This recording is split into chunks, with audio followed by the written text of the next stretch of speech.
Hello, my name is Austin Habish, the founder of Think Catholic, and you're listening to the Summa podcast, where we study St. Thomas Aquinas' Summa Theologiae in a way simple and insightful for anyone to understand. The Summa podcast is brought to you by Think Catholic. Taking 2 questions of the Summa a day, we'll seek to summarize St. Thomas's responses, discovering the brilliance of Aquinas. And his Catholic faith is day 254, so let's get started.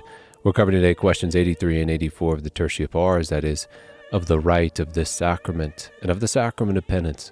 The translation that I always use in these podcasts is the one generously provided to me by Ave Maria Press, the 5-volume set translated by the Fathers of the English Dominican province, which you can now get at a discounted price from Ave Maria Press's site by typing in the code Summa 10. And so here we go. Article 1. Whether Christ is sacrificed in this sacrament. Beginning with Augustine, which we can then explain, Augustine says, Christ was sacrificed once in himself, and yet he is sacrificed daily in the sacrament. And it may also be helpful to quote Revelation to this effect, where it is written, and all who dwell on earth will worship it, everyone whose name has not been written from the foundation of the world, in the book of life of the Lamb who was slain.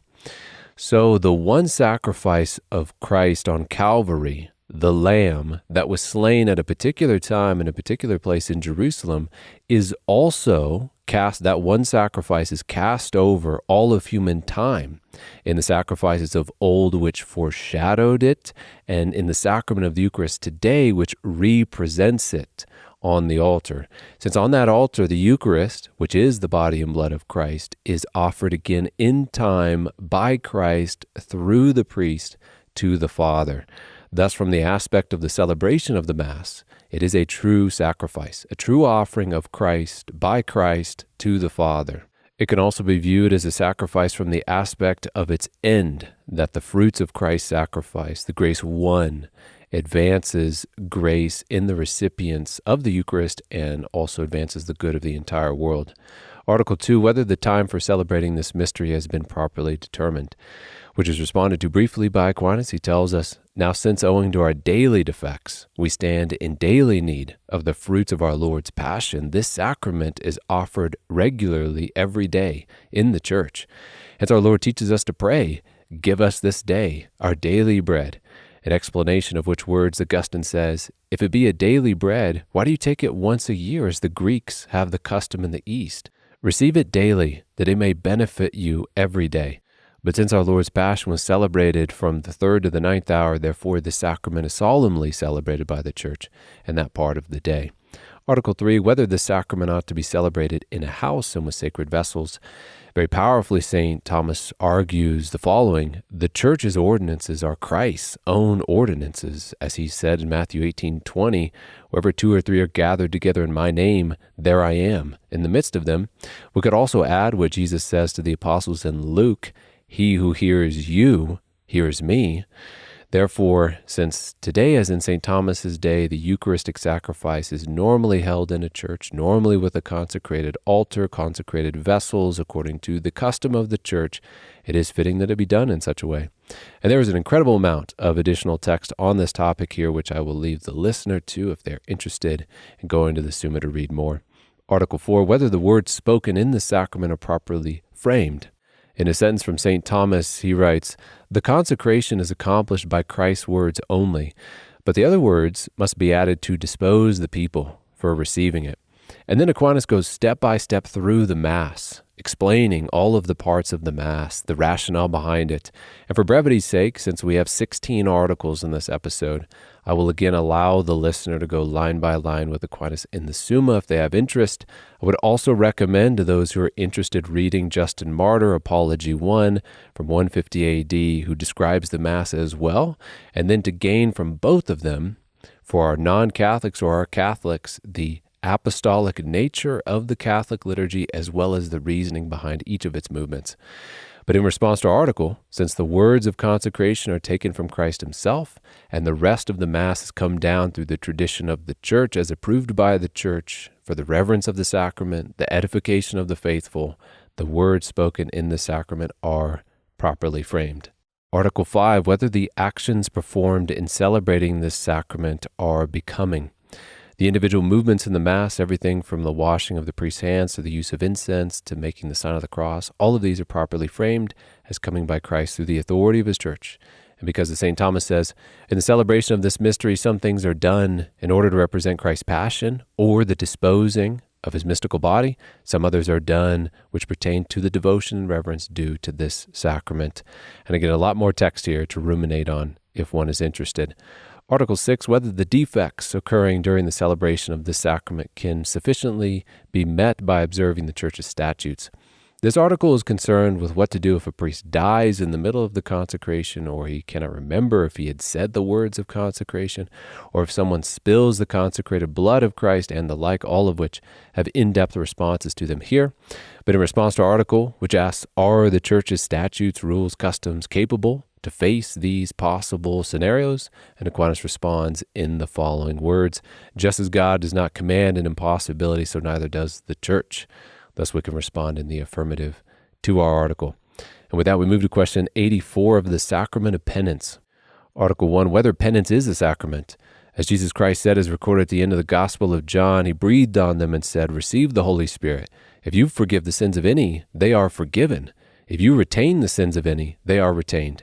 And as Jesus said to Peter, who was given the keys uniquely, this is Matthew 16:18, I will give you the keys of the kingdom, and whatever you bind on earth shall be bound in heaven. Whatever you loose on earth shall be loosed in heaven. And then when it comes to the power to bind and loose, given to the broader group of apostles, we see later in Matthew 18, Jesus Christ said, truly I say to you, whatever you bind on earth shall be bound in heaven. Whatever you loose on earth shall be loosed in heaven. Thus, based on the words of Christ, it is clear that by the power of the Holy Spirit, as given to this unique body of men, who then passed it down through ordination, the apostles and their successors, that there was given the capacity to forgive and loose a man from sin and the punishment due to sin. In brief from St. Thomas here, a sacrament consists in a solemn act whereby something is so done that we understand it to signify the holiness which it confers. Now it is evident that in penance something is done so that something holy is signified both on the part of the penitent sinner and on the part of the priest absolving. Because the penitent sinner by deed and word shows his heart to have renounced sin, and in like manner the priest by his deed and word with regard to the penitent signifies the work of God who forgives his sins. Article 2, whether sins are the proper matter of this sacrament. What is the sacrament of penance made out of? Like a bonfire is made out of some pile of wood. The sacrament of penance is about the forgiveness of sins, and thus it must materially consist of confessed sins, which are then forgiven. Like to have a bonfire, one must first gather the wood before that wood can be ignited. Article 3, whether the form of this sacrament is, I absolve thee. What gives the sacrament its existence? What determines the sacrament to this unique forgiveness of sins, which takes the material of sins and then makes them forgiven? And it is the word spoken by the priest in the person of Jesus Christ, who said again in chapter 20 of John, if you forgive the sins of any, they are forgiven. Thus it is the words, I absolve thee, which is the formal determining element of the sacrament by which sins are forgiven in the sacrament. To quote Aquinas here, he tells us, as our Lord said to the disciples, going, teach ye all nations, baptizing them, so did he say to Peter in Matthew 16, whatsoever thou shalt loose on earth, etc. Now the priest, relying on the authority of those words of Christ, says, I baptize thee.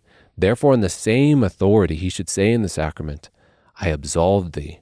Article 4, whether the imposition of the priest's hands is necessary for this sacrament. And a word from St. Thomas, who responds briefly here. When our Lord said to Peter, whatsoever thou shalt loose on earth, he made no mention of an imposition of hands, nor did he when he said to all the apostles, whose sins you shall forgive, they are forgiven. Therefore, no imposition of hands is required for this sacrament. Article 5, whether this sacrament is necessary for salvation. The sacrament of penance is for those who have sinned post-baptism, since baptism is efficacious of itself for the forgiveness of sins as the sacrament of faith. As Jesus Christ said, he who believes and is baptized will be saved. And in Acts, when the crowd said, brethren, what shall we do? Peter said back to them, repent and be baptized, every one of you, in the name of Jesus Christ, for the forgiveness of your sins, and you shall receive the gift of the Holy Spirit. So baptism is necessary for salvation in one form or another, as the Council of Trent declared. The justification of the impious is indicated as being a translation from that state wherein man is born a child of the first Adam to the state of grace. This translation, since the promulgation of the gospel, cannot be effected without the laver of regeneration or the desire thereof, as it is written, this is John 3:5, unless a man be born again of water and the Holy Ghost, he cannot enter the kingdom of God. So baptism is necessary, but the sacrament of penance is only necessary, and that one must be forgiven of post-baptismal mortal sin if they are to enter into the kingdom of God. Article 6, whether penance is a second plank after shipwreck. Penance is sometimes called, metaphorically, the second plank after the shipwreck, because to commit a mortal sin is likened to the shipwreck of one's state of grace bestowed on him at baptism, which is then recovered through the confession of sin in the sacrament of penance. Article 7, whether the sacrament was suitably instituted in the new law. As Jesus Christ said to the man walking to Emmaus, then he opened their minds to understand the scriptures and said to them, thus it is written that the Christ should suffer and on the third day rise from the dead, and that repentance and forgiveness of sins should be preached in his name to all nations, beginning from Jerusalem. You are witnesses of these things. So it was fitting that after Christ had purchased the redemption of our race via his passion, that forgiveness of sins would then be preached to all nations, including not only that which comes through baptism, which is available in Christ's name, but also through his ministers in the sacrament of penance. To quote Aquinas, it was fitting to institute the sacrament in the new law because it is from the power of the name of Jesus Christ suffering and rising again that this sacrament is efficacious and unto the remission of sin. Article 8, whether penance should last till the end of life. And this question is a kind of segue into what we're going to talk about in our next episode. But the penance we're talking about here is not the sacrament per se, but doing penance, which in the Greek is metanoia, literally to change one's mind, repentance, which ought to be followed by, St. John the Baptist said, bearing fruit that befits repentance. From this notion of penance, one ought to live an entire life of metanoia or repentance or penance, to be thinking and acting contrary to our old self or old life before Christ, contrary to our sins, and in atonement of them, as well as avoiding the circumstances of temptation. Yes, this should last all life long.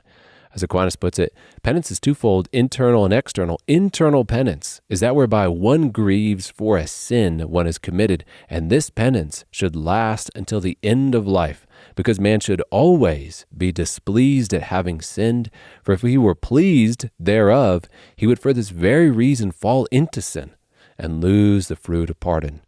And that's profound, worth taking to prayer, just like our next article. Article 9, whether penance can be continuous.